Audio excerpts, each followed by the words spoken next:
Bonjour, cette série de vidéos me permet de partager mon expertise avec vous, mais doit aussi vous donner envie de faire appel à mes services. Après avoir visionné la première partie, je vous propose de nous attarder sur la gestion du GPS et des événements. Mais avant toute chose, il faut que nous mettions à jour nos dépendances.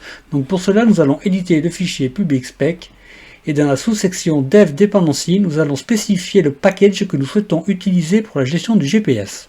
Ici, j'ai choisi Location en version 4.2. Une fois ceci fait, avec les boutons en haut à droite, je vais récupérer la ressource. Quand la ressource est faite, je vais vous proposer de repartir dans le fichier main.dart. Pour pouvoir utiliser notre package, nous nous contenterons simplement de faire un import de notre objet location qu'on a spécifié précédemment. Puis, dans notre objet principal, nous allons instancier notre GPS ici, et une fois qu'il sera instancié, je vais l'initialiser. Donc là, dans GPS, je vais simplement dire que chaque fois que j'ai un changement de coordonnées GPS, je veux exécuter la fonction affiche position. Donc dans cette fonction affiche position, je trace les événements dans une console.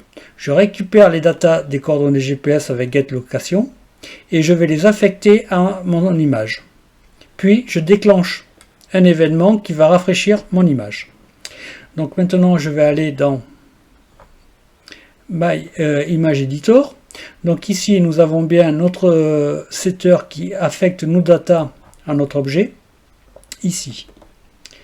Puis dans la fonction paint, bon alors là évidemment, je trace la console, je définis la couleur. Ici, on avait vu précédemment pour afficher notre image. Donc ici, je définis un rectangle et j'affiche un ovale en rouge. Donc là, on voit qu'on a utilisé la fonction getX et getY pour calculer nos coordonnées. Donc là, dans la fonction getX et getY qui renvoie un double, je vais récupérer les datas, la longitude et la latitude. Je fais quelques translations et je fais des calculs de synchronisation par rapport à la carte, ce qui me permet d'afficher mon point en fonction des coordonnées GPS. Donc une fois que cela est fait, nous avons vu que je déclenchais un événement. Donc cet événement doit rafraîchir l'image. Donc pour cela, j'ai changé mon constructeur par rapport à la première vidéo. Donc ici, nous avons un listener. Et ce listener, repaint, nous allons le renvoyer avec la fonction super au constructeur de Custom Painter. Le Custom Painter. Donc ici, on a bien super et le repaint, on le renvoie ici. Donc quand on va instancier notre objet, qu'on a instancié, donc si vous vous souvenez bien dans bulle d'image, ici, on a notre image parce qu'elle n'est pas nulle et on a un repaint qui s'appelle MAJ. C'est quoi donc ce truc-là? Donc la gestion des événements sous Flutter est un peu particulière. On va définir une variable et cette variable, on va dire que c'est valeur notifie. Et tous les objets qui écoutent cette variable seront rafraîchis ou on déclencheront un événement quand il y aura un changement de valeur de cette variable. Donc c'est pour ça que ici, je définis ma variable mise à jour. C'est une valeur notifie qui est affectée à notre repaint. Et quand je change ma valeur, c'est-à-dire affiche position, c'est-à-dire quand j'ai un changement de coordonnées GPS, je vais déclencher un événement. Donc là, je ne me complique pas trop la vie. Si mise à jour est égale à 0, c'est égal à 1. Et s'il est égal à 1, il est égal à 0.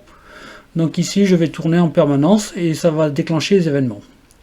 Donc si je ne vous ai pas menti, on devrait voir apparaître un joli losange tout rouge. Donc pour cela, je vais dans AVD Manager, je vais lancer mon téléphone. Ça, je vais le fermer. Voilà, mon téléphone. Ah ben évidemment. Tac.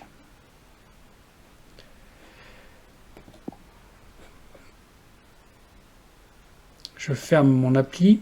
Je décale ça ici. Je lance mon code. Voilà. Donc, pour définir les coordonnées GPS dans votre Android Studio avec votre émulateur, vous allez sur les petits points ici. Donc ici, là, vous avez cette fenêtre qui s'affiche. Et on va se retrouver du côté des États-Unis. Voilà, c'est exactement ça. Donc vous dézoomez, vous dézoomez, vous dézoomez. Vous allez faire un tour en France. Tac, tac, tac, tac. Comme on a reconnu la carte du bassin d'Arcachon, on zoome dessus. Et on va se mettre ici.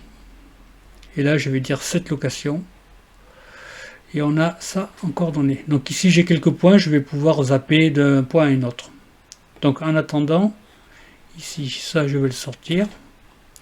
Donc l'assemblage est fait, il va le packager, le déployer et l'exécuter. Donc on devrait voir comme la dernière fois, main, load, voilà. Création des services, tout se passe bien. Évidemment. Voilà, on a un load qui apparaît. Alors ça, ce sont des erreurs, mais c'est des erreurs liées à l'émulateur, c'est pas lié à mon code. Voilà, donc ici nous avons vu que nous avons notre GPS qui a marché. Si je veux changer les positions, je récupère ma fonction ici. Je dois en avoir un qui doit être au niveau des oiseaux. Voilà, je vais faire cette location. Voilà, il est ici, donc c'est pas celui-là, c'est peut-être celui-là. Voilà, encore un petit coup. Je suis où? Ouais, non, il me plaît pas. Tac, tac. Voilà, celui-là, cette location. Et je vais tomber en plein sur les oiseaux, voilà. Donc ici, si je zoome, évidemment, je peux me balader à ma carte. Voilà, nous avons fini l'application de géolocalisation. Bonne journée à vous.